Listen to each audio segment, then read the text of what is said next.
The ignored prophet. Krell pressed his six-fingered hand against the cool surface of the observation window and stared at the blue planet rotating slowly below his research vessel. 3 years he had spent studying this world called Earth. 3 years documenting, analyzing, and growing increasingly concerned about what he had discovered. The beings called humans fascinated and terrified him in equal measure. They were a young species barely reaching beyond their own star system. Their technology lagged centuries behind galactic standards. Yet something about them made Krell's insides twist with worry. Something in their history, their culture, their very nature screamed danger to anyone paying attention. He turned from the window and returned to his workstation where thousands of hours of compiled data waited. Reports on human warfare spanning 10,000 years. Analysis of their literature, their films, their games. Everything they created seemed to revolve around conflict, struggle, and overcoming impossible odds. Other species told stories about cooperation and harmony. Humans told stories about war and victory against overwhelming enemies. Krell had tried to rationalize it at first. Many species went through violent phases during their development. But humans were different. They had not outgrown violence. They had refined it, studied it, turned it into an art form. They built museums to honor their warriors. They wrote songs about battles. They taught their children tactical games and competitive sports that mimicked combat. The Galactic Assembly meeting was scheduled in 2 days. Krell would present his findings and recommend extreme caution regarding any contact with humanity. He hoped they would listen. He feared they would not. The Grand Chamber of the Galactic Assembly on the station world of Centrum held representatives from 200 civilized species. Krell stood at the presenter's platform, his research displayed on holographic screens surrounding him. He could feel the weight of hundreds of eyes watching him with varying degrees of interest and skepticism. Honored members of the Assembly, Krell began, keeping his voice steady despite his nervousness. I have completed my study of the species humanity. They have recently achieved faster-than-light capability and will soon request contact with galactic civilization. I must strongly advise against accepting them as members or engaging with them militarily under any circumstances. Murmurs rippled through the chamber. Ambassador Theron of the Zenthari Empire, a massive being with crystalline skin and 4 arms, leaned forward in his seat. Researcher Krell, we have reviewed your preliminary reports. The humans possess primitive weapons and barely functional space travel. What possible threat could they pose to civilizations thousands of years more advanced? Krell pulled up images of human warfare throughout history. Battlefields covered with bodies. Cities reduced to rubble. Weapons capable of destroying entire planets. The threat is not in their current technology. The threat is in what they are. Humans evolved as apex predators on a world that actively tried to kill them. They have no natural predators because they hunted them to extinction. They developed abstract thinking not for philosophy or art, but to create better ways to kill their enemies. Laughter echoed through the chamber. Krell felt his heart sink. They were not taking him seriously. Researcher Krell, another ambassador spoke up, her voice dripping with condescension. Every species has a violent past. The Zenthari fought brutal wars before joining the Assembly. The Torlians nearly destroyed themselves with biological weapons. We all evolved beyond such primitive behavior. Why would humans be different? Because they celebrate it, Krell said desperately. Every other species views their violent history with shame. Humans view it with pride. They build monuments to their wars. They name their children after famous warriors. They study ancient battles the way we study art and philosophy. Violence is not something they left behind. It is woven into the fabric of their culture. Ambassador Theron rose to his full imposing height. I find your analysis unconvincing. The Zenthari Empire has conquered 17 species over the past millennium. None have successfully resisted our forces. If humanity proves troublesome, we will simply add them to our empire. Their primitive technology presents no challenge. Krell wanted to scream. He pulled up more data showing human psychological profiles. They have a concept called mutually assured destruction. During their Cold War period, 2 human nations built enough nuclear weapons to destroy their planet dozens of times over. They pointed these weapons at each other for decades. And do you know what prevented them from firing? Not wisdom. Not fear of death. Only the certainty that the other side would fire back. They were willing to destroy everything rather than surrender. Ancient history, Theron dismissed. They clearly did not fire those weapons. Rationality prevailed, as it always does. They came within minutes of firing them. Multiple times. Krell's voice rose with frustration. And that was fighting each other. Imagine what they would do fighting an outside force threatening their entire species. Humans have a saying, "It is better to die on your feet than live on your knees." They mean it literally. They will choose extinction over subjugation. The assembly chamber buzzed with conversation. Krell could see he was losing them. They saw a primitive species with outdated technology. They could not conceive of such beings posing any real threat. The vote was called. The assembly voted to offer humanity provisional contact status. They also voted, over Krell's desperate protests, to allow the Zenthari Empire to expand into human space if the humans proved uncooperative. It was standard policy. Minor species either joined the galactic community peacefully or were absorbed into one of the major empires. Krell left the chamber in defeat. He had done everything he could. Now he could only watch and hope he was wrong. 6 months passed. Krell monitored human broadcasts from his vessel. Earth had received the Assembly's contact message and responded with cautious interest. Diplomatic channels opened. Cultural exchanges began. Everything seemed peaceful. Then the Zenthari made their move. Ambassador Theron declared that the human solar system fell within Zenthari expansion territory. Earth had one standard week to accept Zenthari governance or face military consequences. It was a standard tactic. Most species, faced with the overwhelming might of the Zenthari fleet, surrendered immediately. Krell watched the human response broadcast with growing dread. A woman identifying herself as Secretary General Martinez appeared on screen. She wore a simple blue suit and spoke in clear, calm tones. The people of Earth reject the Zenthari Empire's demands. We are a free species and will remain so. We have no desire for war, but we will not surrender our freedom without a fight. If the Zenthari wish to test humanity's resolve, they are welcome to try. But they should understand something first. Humans have fought and died for freedom throughout our entire history. We have faced extinction-level events and survived.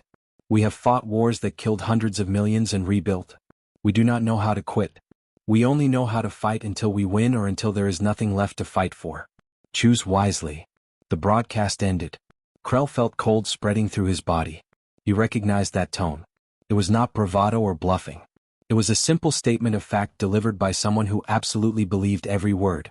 Ambassador Theron's response came within hours. He appeared before the Galactic Assembly, his crystalline face reflecting amusement. The humans have rejected our generous offer. This is unfortunate but not unexpected. Primitive species often need to be taught their place. The Zenthari fleet will enter human space in one standard week. We estimate complete pacification within 2 weeks after that. The humans have 60 functional warships. We are dispatching 400. This will be resolved quickly and with minimal loss of life if the humans see reason. Krell requested permission to speak. It was denied. His credibility had been damaged by his previous warnings. The assembly saw him as alarmist and irrational. He returned to his vessel and positioned it at a safe distance from the approaching conflict. He set his instruments to record everything. If he could not prevent this disaster, he would at least document it. Perhaps future generations would learn from what was about to happen. The human mining outpost of Armstrong Station orbited a small moon in the outer reaches of their solar system. It housed 300 miners and their families. It was also the first target the Zenthari chose for their demonstration of power. The Zenthari battle group arrived in overwhelming force. 20 warships surrounded the small station. Commander Vorith of the Zenthari fleet opened a communication channel. Armstrong Station, you have 1 hour to evacuate and surrender this facility to Zenthari control. Comply and you will not be harmed. Resist and you will be destroyed. Krell watched the human response with his instruments. The station's commanding officer, a man named Chen, responded simply. This is human territory. Leave now or face the consequences. The Zenthari laughed. What consequences could a mining station possibly threaten? They waited the full hour, then opened fire with precision weapons designed to disable rather than destroy. They wanted the facility intact. The station's shields, primitive by galactic standards, failed within minutes. Zenthari boarding teams prepared to dock and take control. Everything was proceeding exactly as planned. Then Armstrong Station exploded. Not from Zenthari weapons, but from charges the humans had placed throughout their own facility. The explosion was massive, far larger than necessary. The humans had turned their entire station into a bomb, using fuel reserves and mining explosives to create a blast that damaged 3 Zenthari ships and killed 70 soldiers. Commander Vorith stared at his screens in disbelief. They destroyed their own station. They killed themselves rather than surrender. Krell closed his eyes. It had begun. He had tried to warn them. The humans were not like other species. They did not think like other species. And now the Zenthri were going to learn that lesson in blood. The destroyed station sent a final automated message throughout human space. It was simple and devastating. Armstrong Station lost. No survivors. They wanted our station. We gave them rubble and corpses. Earth stands. Humanity stands. We do not surrender. Across Earth the message was received. In military command centers, government offices, and homes around the planet, humans heard about Armstrong Station. And something ancient awakened in them. Something that had been there since their ancestors first stood upright on African plains and decided to hunt animals bigger and stronger than themselves. The Zenthri had just learned humanity's first lesson. Humans would rather die than submit. They had not yet learned the second lesson. Humans who choose to die rarely go alone. The awakening. 6 months had passed since Armstrong Station became a tomb and a warning. The Zenthri Empire, confident in their superior numbers and technology, had advanced steadily into human space. They conquered 3 outer colonies, though each victory cost them more ships and soldiers than predicted. The humans fought with a desperation that bordered on insanity, turning every station, every settlement, every square meter of ground into a battlefield. Commander Elena Cross stood in the operations center of the Earth Defense Force headquarters, deep beneath the Rocky Mountains. Around her, dozens of officers monitored screens showing the positions of every human and Zenthri vessel in the solar system. The walls displayed casualty reports, resource allocations, and tactical projections. None of the numbers looked good. Elena was 42 years old, a career military officer who had never expected to fight an actual war. Humanity had enjoyed relative peace for decades, with military forces focused on peacekeeping and disaster response. Now she commanded the largest military mobilization in human history. Every able-bodied person between 18 and 50 had been drafted or volunteered. Factories ran 24 hours a day producing weapons, ships, and ammunition. The entire species had transformed into a war machine. Admiral Cross, her tactical officer, called out. Lieutenant Sarah Kim was young, barely 25, but she had proven herself brilliant under pressure. Zenthri fleet is entering the asteroid belt. 400 ships in standard formation. They are heading for Mars colony. Elena studied the holographic display. Mars was humanity's largest off-world settlement, home to 2 million people. It was also the gateway to Earth. If Mars fell, the Zenthri would have a staging ground for the final assault on humanity's homeworld. How long until they reach Mars? 18 hours at current speed, Sarah replied. And our fleet? 140 ships ready for combat. Another 60 in various stages of repair. Sarah hesitated. Admiral, even with our recent upgrades, we are still outnumbered nearly 3 to 1. Elena smiled grimly. Then we will need to be 3 times as clever. Get me Captain Okonkwo on the line. It is time to show the Zenthri that humans do not fight by their rules. In the Zenthri flagship Eternal Glory, Commander Vorath reviewed the latest intelligence reports with satisfaction. The humans had put up more resistance than expected, but resistance meant nothing against overwhelming force. 3 colonies conquered, thousands of human soldiers dead, and now Mars waited to fall like overripe fruit. Commander, his intelligence officer reported. We have detected the human fleet positioning near Mars. They appear to be preparing for a defensive stand. Vorath examined the tactical display. The human ships were arranged in a standard defensive formation around Mars, protecting the colony from direct assault. It was exactly what he expected from a primitive species with limited strategic imagination. They will make their stand at Mars. Good. We will crush them there and proceed to Earth. Prepare the fleet for engagement. Standard assault pattern. His second officer, a younger warrior named Kelix, spoke hesitantly. Commander, should we not be cautious? The humans have proven unpredictable. Armstrong Station, the colony ambushes, the suicide attacks. They do not fight as civilized species fight. Vorath's crystalline face hardened. They fight as desperate animals fight. With no discipline, no strategy, only raw desperation. We have faced resistance before. We always prevail. He turned back to the display. All ships advance to combat range. Destroy any human vessel that does not immediately surrender. The Zenthri fleet moved forward in perfect formation, a wall of firepower advancing on the human defensive line. It was an impressive sight, hundreds of warships moving in precise coordination. Vorath felt the familiar thrill of approaching victory. Then the human fleet scattered. What are they doing? Kelix asked in confusion.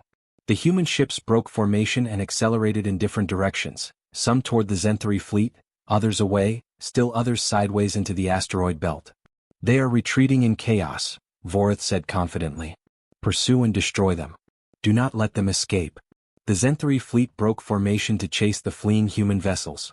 It was exactly what Elena Cross wanted. All ships, execute Crazy Ivan maneuver on my mark, Elena commanded from her flagship Indomitable. Around her, the bridge crew worked with practiced efficiency. They had drilled this maneuver hundreds of times in simulations. Now they would execute it for real. Captain James Okonkwo commanded the destroyer Relentless, leading a squadron of 20 ships deeper into the asteroid belt with 50 Zenthari vessels in pursuit. Steady, he told his crew calmly. Let them get close. Let them think they have us. The Zenthari ships closed in, weapons charging for the killing blow. They were focused entirely on the fleeing humans, confident in their superior numbers. Mark. Elena's voice came through every human ship simultaneously. The human vessels spun on their axes in perfect synchronization, a maneuver impossible for the larger Zenthari ships. They fired not at the pursuing vessels, but at carefully placed charges hidden throughout the asteroid field. Charges the humans had been positioning for months, ever since the war began. The asteroids exploded in a carefully choreographed sequence, creating a deadly storm of rock and metal. The Zenthari ships, caught by surprise and unable to maneuver quickly, flew directly into the trap. Shields designed to stop energy weapons struggled against the physical mass of asteroid fragments traveling at incredible velocities. 15 Zenthari ships were destroyed outright. Another 20 suffered critical damage. The remaining vessels scattered in confusion, their perfect formation shattered. All human ships, weapons free, Elena commanded. Hit them while they are disorganized. The human fleet emerged from hiding positions throughout the asteroid belt. They had never been retreating. They had been luring the Zenthari into a kill box. Now they attacked with coordinated precision, targeting damaged Zenthari vessels and finishing them off before moving to the next target. Captain Okonkwo's squadron focused on a crippled Zenthari cruiser. Concentrate fire on their engine section. Railguns only, save the missiles. The Relentless and her sister ships poured metal slugs into the enemy vessel. The Zenthari shields, already weakened by asteroid impacts, failed completely. The cruiser's engines exploded, leaving it dead in space. On the Eternal Glory, Vorith watched his fleet take devastating losses and felt something he had not experienced in decades of warfare. Fear. All ships, fall back to Rally Point Delta. Reform defensive formation. But reforming a scattered fleet under attack was nearly impossible. The humans pressed their advantage ruthlessly, striking at isolated Zenthari ships before they could rejoin the main force. They used the asteroids as cover, appearing suddenly to fire and then disappearing again. They coordinated their attacks with a precision that seemed impossible for such a young species. Commander, we have lost 70 ships, Kellex reported, his voice shaking. Another 40 are damaged. The humans have lost only 20 vessels. 70 ships. In less than an hour, the humans had destroyed nearly 20% of the Zenthari fleet. Vorith felt his confidence crumbling. How? How are they doing this? The answer came from an unexpected source. Researcher Krell, monitoring the battle from his distant observation post, transmitted a message to the Zenthari flagship. Commander Vorith, this is Krell. I tried to warn the Assembly. I tried to warn everyone. Humans do not fight like other species because they are not like other species. They have studied warfare for 10,000 years. Every strategy, every tactic, every innovation born from countless conflicts among themselves. You are fighting a species that has been at war with itself for its entire existence. You cannot match that experience. Vorith wanted to reject the message, but he could not deny what his sensors were showing him. The human fleet moved with a coordination that spoke of extensive training and deep understanding of combat. They exploited every weakness, created opportunities where none existed, and fought with an aggression that gave no quarter. Elena Cross watched the Zenthari fleet attempt to regroup and made her decision. All ships, prepare for close assault. Beta Protocol. Sarah Kim looked at her admiral with wide eyes. Ma'am, Beta Protocol is extremely risky. We will take heavy casualties. So will they, Elena replied. And that is what matters. Send the signal. The human fleet suddenly accelerated directly toward the Zenthari formation. It was a suicidal move by any conventional military doctrine, charging straight into the teeth of enemy guns.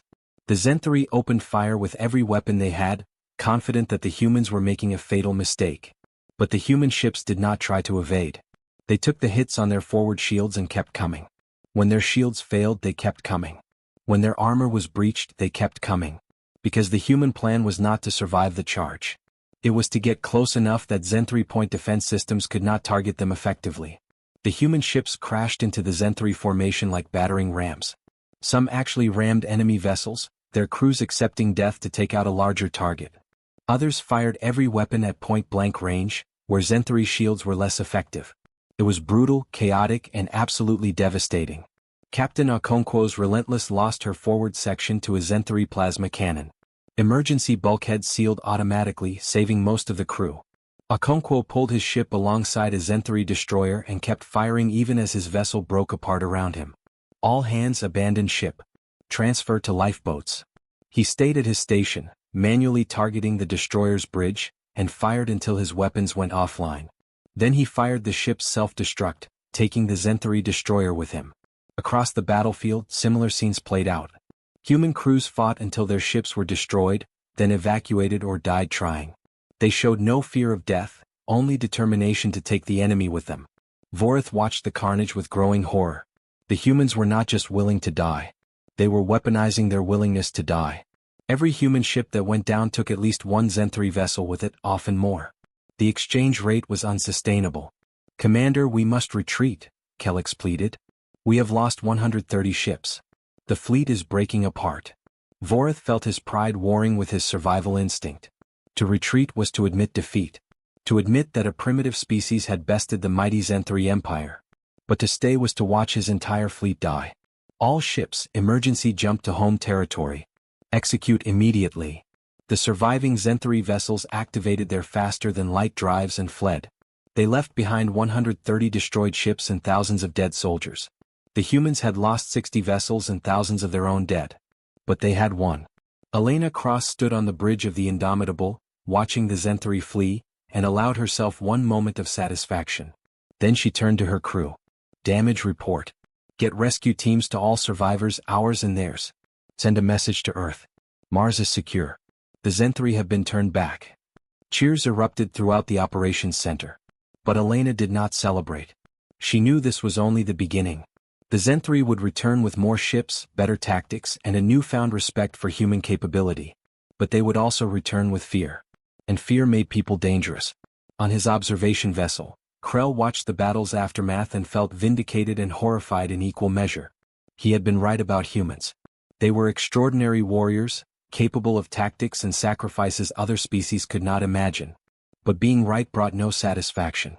He had witnessed thousands of deaths, both human and Zen 3, that could have been avoided if anyone had listened to his warnings. He opened a communication channel to the Galactic Assembly. "This is Researcher Krell.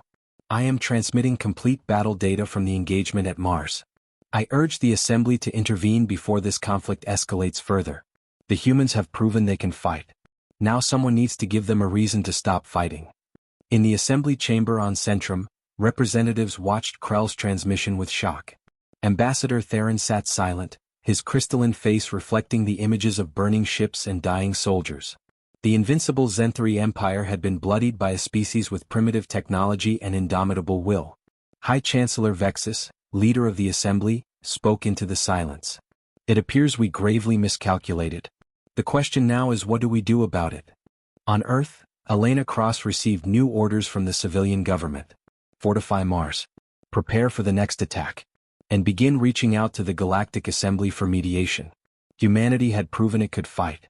Now it needed to prove it could make peace, but on human terms. The war was far from over, but the galaxy had learned an important lesson. Humans might be young, might be primitive by galactic standards, might lack advanced technology. But they possessed something more valuable than any weapon. They possessed the absolute refusal to be conquered. And that made them the most dangerous species the galaxy had ever encountered.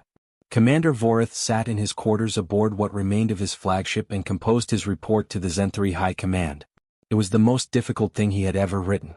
An admission of defeat, a request for massive reinforcements, and a warning that echoed Krell's original assessment. The humans were not like other species. They could not be conquered through conventional warfare. They would have to be exterminated completely or left alone entirely. There was no middle ground.